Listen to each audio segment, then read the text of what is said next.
Hey everybody, and welcome to the Sorting Hat Podcast, the podcast where we show that everything and anything can be sorted. I, as always, am your host, Michael Barryte, and I am joined by my wonderful co-host, Katie Reed. I'm so excited for today. Great. Not that I don't love everything that we talk about, but this one is one that I interact with in my daily life, and I live it, I love it. Like, if I had a religion, it's probably this is the closest we're going to come. Let's get into it. Yeah, all right. So I know exactly how you feel. Yeah, and we are joined by the wonderful Kellie Whisler, who, in addition to a fantastic improviser, comedian, voice over individual podcaster and personality on a Pokemon-related show, providing battle strategy and trivia. You're also a veterinarian. You're a vet tech. Oh, yeah, veterinarian. I'm not one of those. You're I'm a registered veterinary technician. Okay, I apologize. No, that's okay. It's just illegal for me to say that I'm a veterinarian. All right. I said that, so I misspoke and don't want to get you fired. Essentially, a registered veterinary technician is the highest level that you can get without having a veterinarian license. All right. There we Very are. good. So, based on all of that, though, regardless of not being a veterinarian, you do know a lot about dogs. I'm a big dog nerd. I love dogs. And so there are many different groupings of dogs, as there are many a breed of dogs. Oh, yes. We, however, today are going to be limiting ourselves into the herding group of dogs, which encompasses many a breed. And when Mostly dogs that their job is to make other animals go to places that people need them to go to. right. So we're just going to jump right into it. And I feel that based on a little bit of conversation that you had with me off mic, we should start with them just so you can get it out there. German Shepherds. Why do you start with these?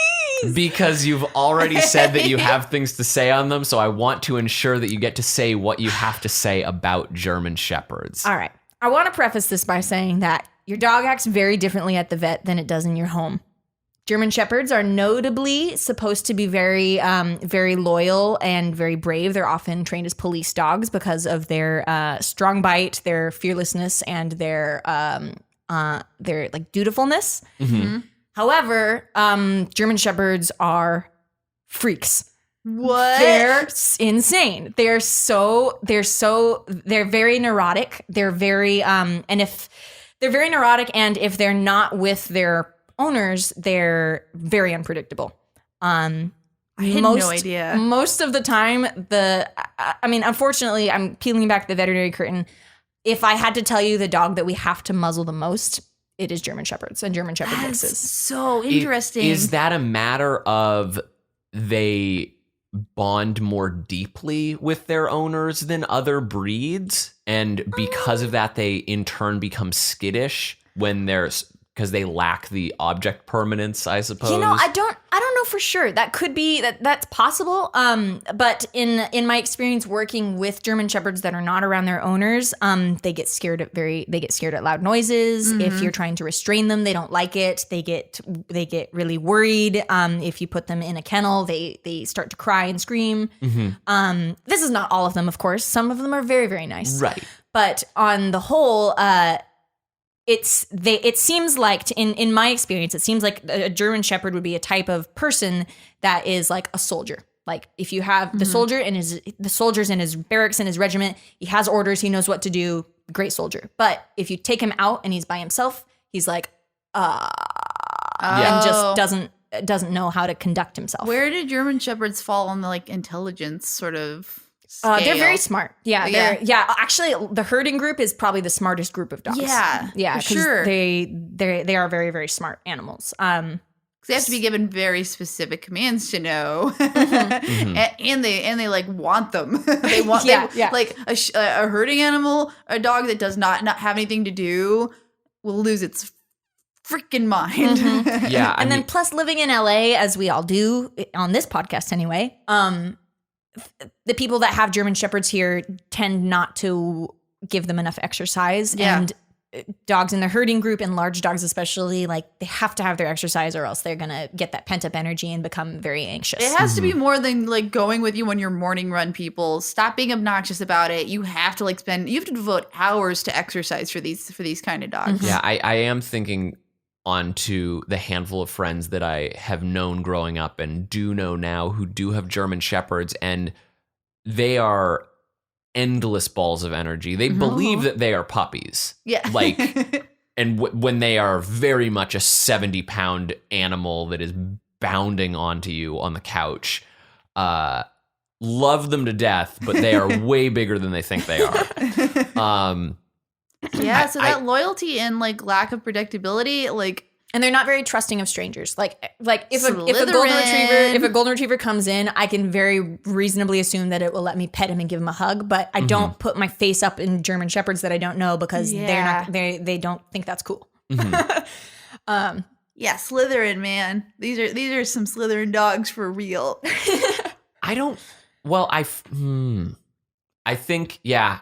Hard to get to know people that they've not been around forever. Slytherins are the most cliquey, I feel, of all of the houses. Yeah, with Ravenclaws trailing like a little bit behind. That was where I was like considering that they're sort of, when Ravenclaws have their basic tools stripped away, they become a little more unhinged. But I can't imagine having to muzzle a Ravenclaw, if you know what I mean. Right. I also recognize the idea of a loyalty that Slytherins are very known for. They have a very strong bond with their fellow Slytherins, and so if you consider like Voldemort's Death Eaters, right? They're all.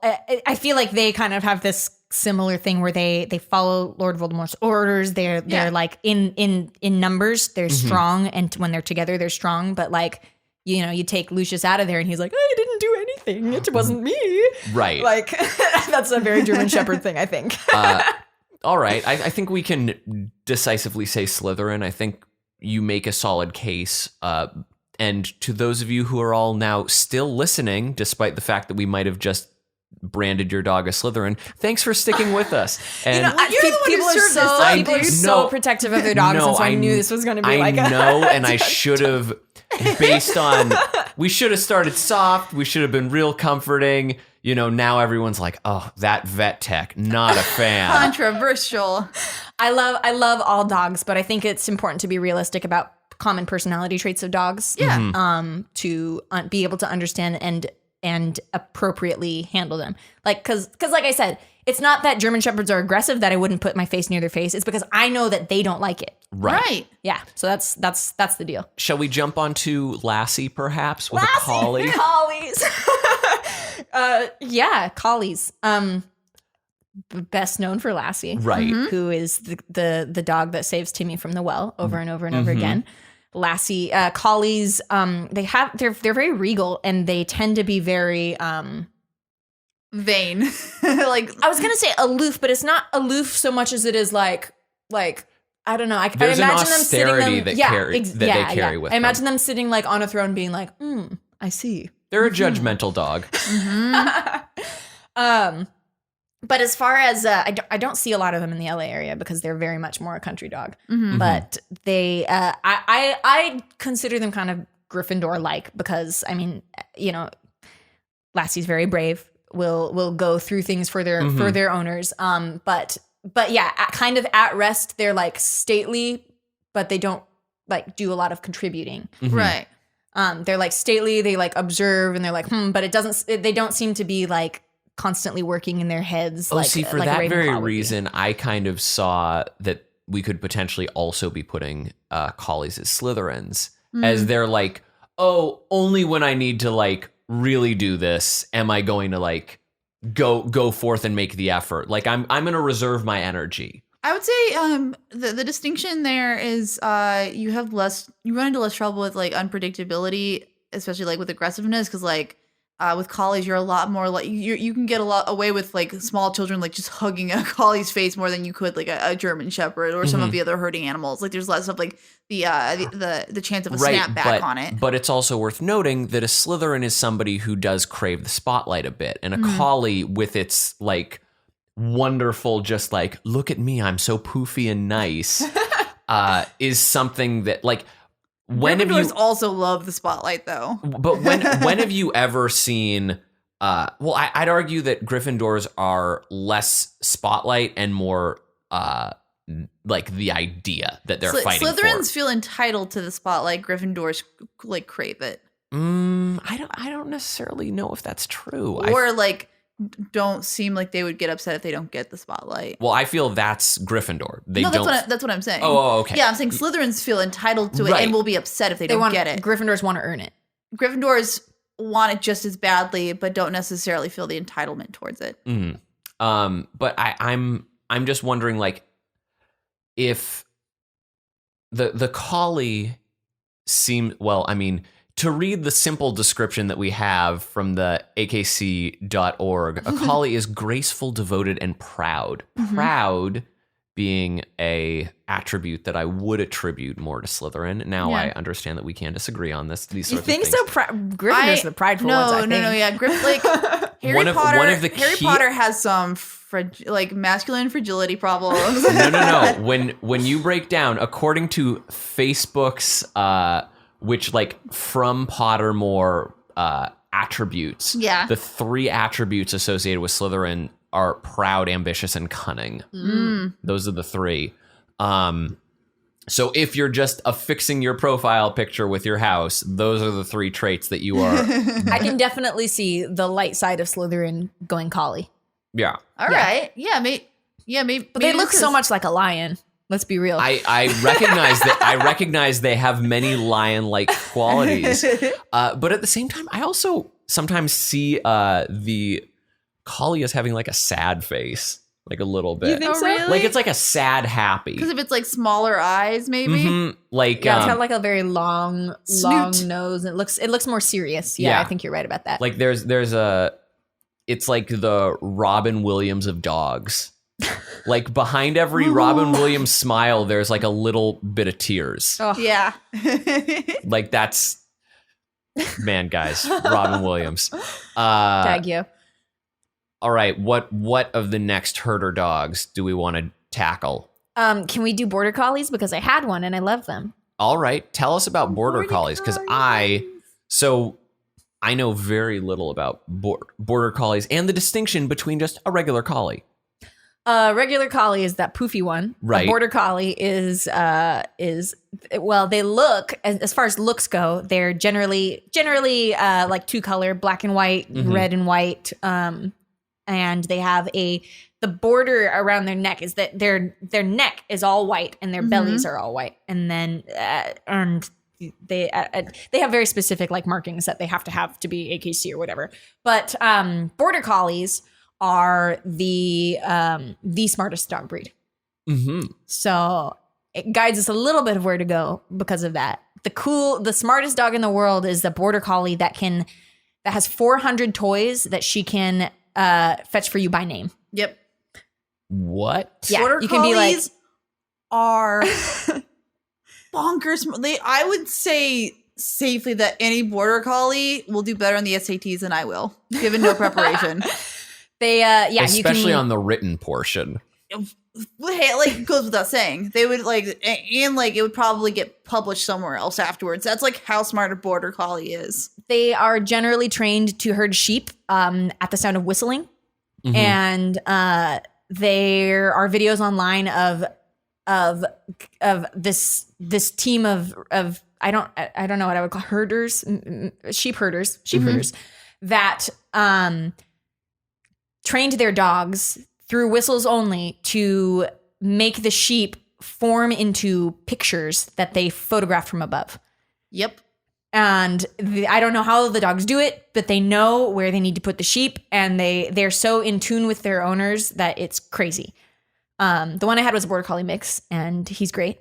He was great. He passed away like 10 years ago.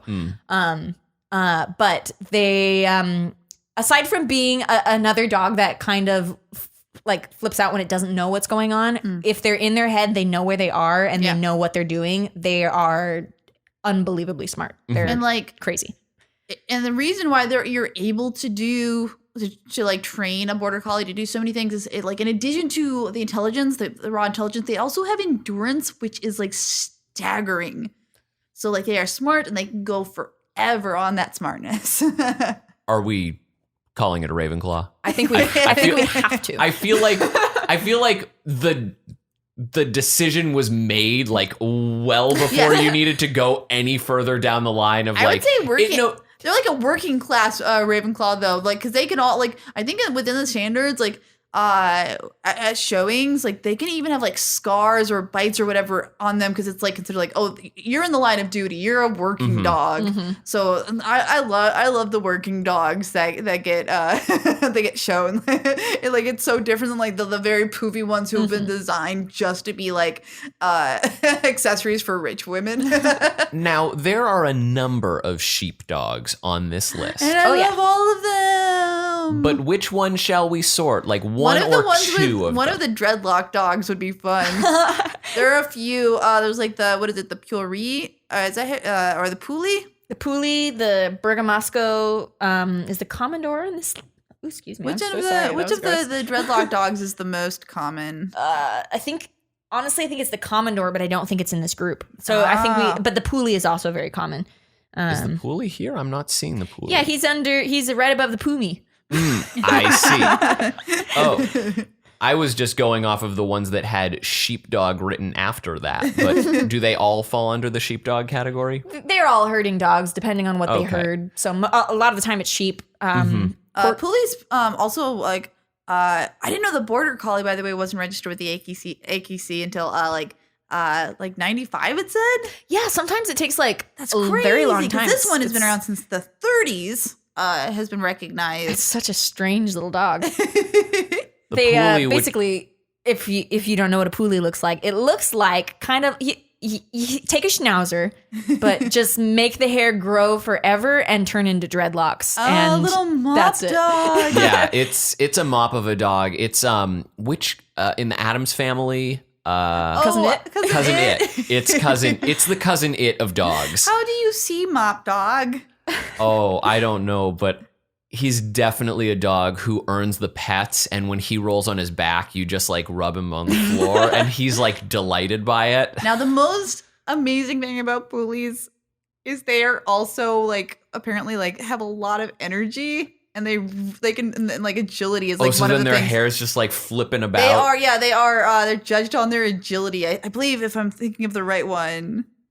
Yeah, they.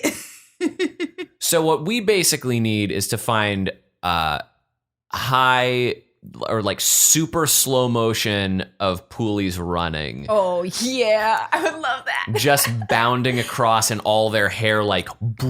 Yeah, action shots of a Puli are a treat. I mean, action or slow motion shots of a handful of dogs. I think there was a while where on Twitter, I think it was you, me, and like Jimmy were kicking gifs of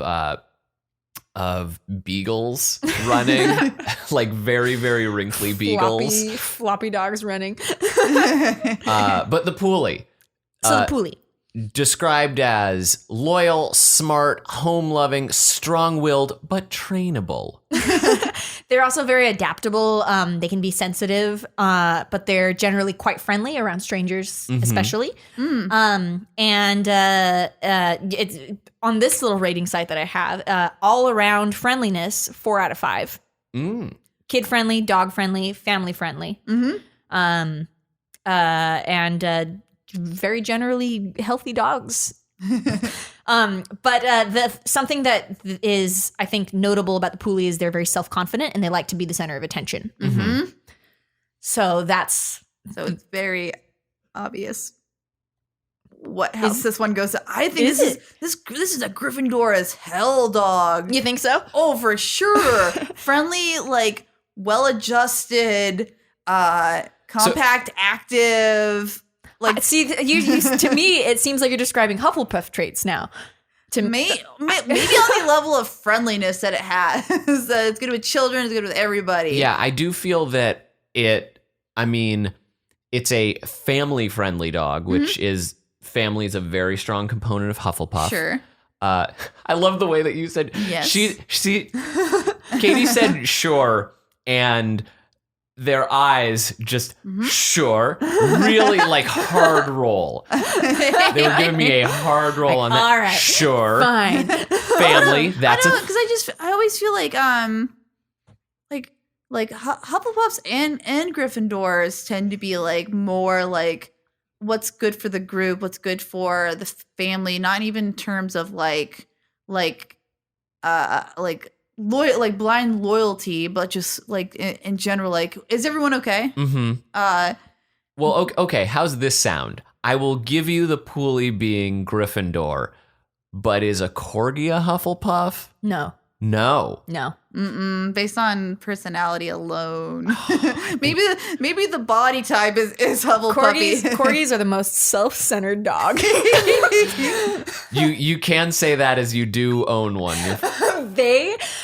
Corgis don't listen to nobody. That's just my sisters. Oh my goodness. I just have to say, for those of you who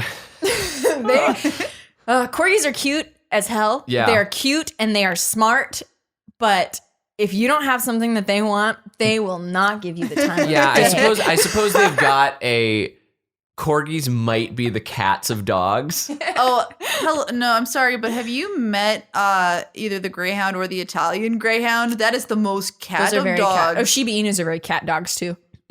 Okay, that's fair. Is that within this group? No, we're gonna Italian have to go Greyhounds are probably my benchmark of the Slytherin dog. Within this group, then the corgi is the most cat of dogs. All right, that sounds fair. Of the herders. I swear that dog. I will ask him to do something, and he will roll his eyes and look away. That is like the truth, and Obi, it's not. Kelly's dog is, which Obi, not short for Obi-Wan, but short for Oberon. Yes. Both somewhat nerdy in name influence, but Obi is. Although I will say, he's darn cute. He's so sweet. Darn cute, and when he sits down and his tongue's sticking out, or when it's him and a cup of milk. Oh my god! I don't generally recommend giving your dogs milk, but when Obi drinks milk, he gets what we call the crazy eyes. His eyes like bug out of his head, and he's like, and he's like, it looks so funny. I wish I had a picture of it and everyone could see it because it looks crazy. Okay, do you know who is the most Hufflepuff of all of these herding dogs? The Old English sheepdog, my man, little grandpa dog. They're so floof. Yeah, like I think one of the oldest breeds register the AKC, because this one goes back to like the 1800s. He's described as adaptable, smart, gentle, agreeable nature, famous for their sweet and agreeable nature. This is like a Hagrid kind of dog. Very Hufflepuffy. Oh yeah. I mean, and he's the Old English sheepdog is definitely the like, hey guys, what's going on? Like of dogs. And such a delight. Now, do you think that the Polish lowland sheepdog falls into that same category? Whoa, that's one that I'm not super familiar with. But it says lively, clever, confident, very loyal, but an independent worker. The Polish lowland sheepdog looks like a regular, like an English sheepdog that like got splashed with like gross bus water or something. Yeah. And it's like, it's okay, guys, I'm all right. But it's a newer breed. This one is might be an offshoot from one of the other breeds, because this one was only introduced and registered in like 2001. Oh. So so English sheepdog like 1888 it said, and this one is 2001. And I'm not super familiar with the character, the based on this short description alone, like it has some keywords from Slytherins though. Like the clever, it says very loyal but an independent worker. Yeah. And so that seems much more like a Slytherin thing. Like I'm very loyal, but I want to be alone. Yeah, we're starting to now just like rapid fire through them. All right. What? The Icelandic sheepdog. Ooh, cute one. Yeah. It kind of looks like an Alolan Vulpix a little bit. Like that's a Pokemon if you do not, right? Yes. Okay. Yeah. Which, if you haven't listened to our Pokemon episode with Kelly, you should jump back, as this will release sometime after that. It also reminds me of like, this one's like also like if they were Pokemon, this one is the second evolution from like a Pomeranian or something. Oh, this is interesting. It says the Icelandic sheepdog, the expression man's best friend, was coined for dogs like this. Oh, really? So there's a... That makes sense because this dog looks friendly as hell. It looks like it can't wait to give you a high five. This is a dog I've never encountered in real life, but if they are considered to be like the man's best friend of dogs, I feel like calling dogs man's best friend often implies that they will do anything for you. Right. Mm-hmm. And I think that's a Gryffindor trait. It's I go back and forth with like man's best friend making me think a little Hufflepuff, but have we? I feel like Hufflepuffs are everybody's best friend, but Gryffindor is your best friend. Yeah, and also this one's this breed is like is described as being confident and lively. Now, just to make a distinction, because we did earlier state that the corgi was a Slytherin, but there are on this list that we're looking at two types of corgis. The Pembroke Welsh corgi is the Slytherin, absolutely. Okay, then what's the other one? There's a cardigan Welsh corgi. What? Cardis are goofy boys. So I feel like I can't put them in the Slytherin camp because they're just so comedic. So this is the Hufflepuff corgi that I was looking for. I think yes. I think that you're looking for a cardigan Welsh corgi. Now, are cardigan Welsh corgis the ones that the Queen has, or she has Pembrokes? She has Pembrokes. Yes, the cardigans are generally, they come in more colors and they usually keep their tails. And they're bigger than Pembroke Welsh corgis. Oh, I see. They look a little more muscular, I'd almost say. Yeah. Like, whereas the Pembrokes are, I guess, like doughy would be. Right. And as Pembrokes are described as smart and alert, affectionate but not pushy, bold but kindly. I don't know if I would agree with that pushy bit. They are very pushy. But cardigans are described as loyal, affectionate, and smart, even-tempered, and never shy. Which I think holds true for being a Hufflepuff. Yeah, I agree with you on that. I'm putting the arms up in the air on that one. I'm like, I did it. I got a corgi to be called a Hufflepuff. I feel satisfied in nature. Now, if you had to sort the entire grouping into a house, what would you put it in, Kelly? Well, that's interesting because at the beginning of this podcast, I thought about that. And the herding group, to me, since they're some of the most intelligent dogs, I was like, oh, they're totally Ravenclaws. But we only really put one in the Ravenclaw category, and that was the smartest one. So I don't know. It's hard. It's hard to sort the whole category. I think we might have to make all herding dogs Slytherins, and not because they're evil, but because they're cunning and they know how to get what they need, and they are very good at achieving their goals. And I think that ambition that those dogs have, because any dog that you get in the herding group, these are the dogs that you see very often with anxiety if they don't have a job to do. Yeah. So these are the kinds of dogs that unfortunately, I'm going to pull some veterinary stuff here. The kinds of dogs that we see come in with like bloody nails because they've tried to scratch through a wall or something like that, because they have such anxiety when they don't get to do the thing that they need to do, which is like have a job and do the job right. And I think that's a light side and a dark side of them. And I think that's a Slytherin-y thing. Yeah, it's definitely, they're either going to be in a Slytherin or Ravenclaw camp. Like, I think the fundamental basis of what the dog group should be would be Ravenclaw, but what in actuality they might be is Slytherin. Yeah, I think that's fair.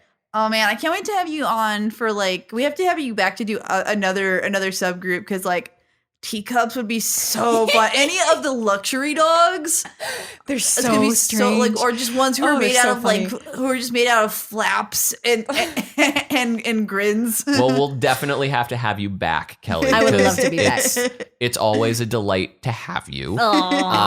Thank you once again so much. You can see more from Kelly at her YouTube channel and podcast, The Decks, where they talk trivia and battle strategy for all the Pokemon, for all generations, and everywhere. She's wildly knowledgeable, not just about dogs, but also about Pokemon.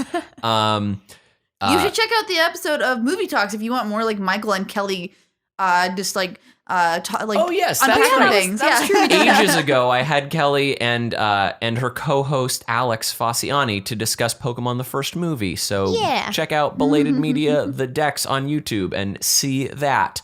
Also, as I would certainly implore you all to go to iTunes and write a review about the show The Sorting Hat, because those sorts of things help our show. Yeah, and even tell us like if there are anything like we tend not to do like characters or people, but if there's anything that you would like to hear be sorted, please also like hit us up on that in that way, and we'll try to get a guest on who knows a lot about it. Write those reviews. Let us know what you'd like for us to be. Give them 5 stars. I'm allowed to say that because I'm a guest. Yeah. Right, as Give them I'm 5 not stars. allowed to tell that Kelly is a veterinarian because she is not. I am not. No. And you can also follow Kelly. You can also follow Kelly on Twitter at Pokekels. That's correct. You can find more from Katie at that Katie Reed. Listen, if you want to put some dog pictures up on my timeline, I will not be mad about it. Yeah, just tweet me dog photos. pictures. Like, don't even. no one listen gets to mad at that. Yeah, tweet the 3 of us dog photos. So at Pokekels, at that Katie Reed, at Belated Media. Send us dog photos. We will love you all forever. Even if it's a German Shepherd, I won't be sad. I think they're adorable. Oh yeah. Because they're always grinning. They're like even always if the even if happiest. some of them are anxiety boys, they're all good boys. Yeah, Yes. they're all good boys, and you've been great listeners. So thank you so much, and have a great rest of your day. Who's a good listener? Who's good? You're good. You want a treat? You want a snack?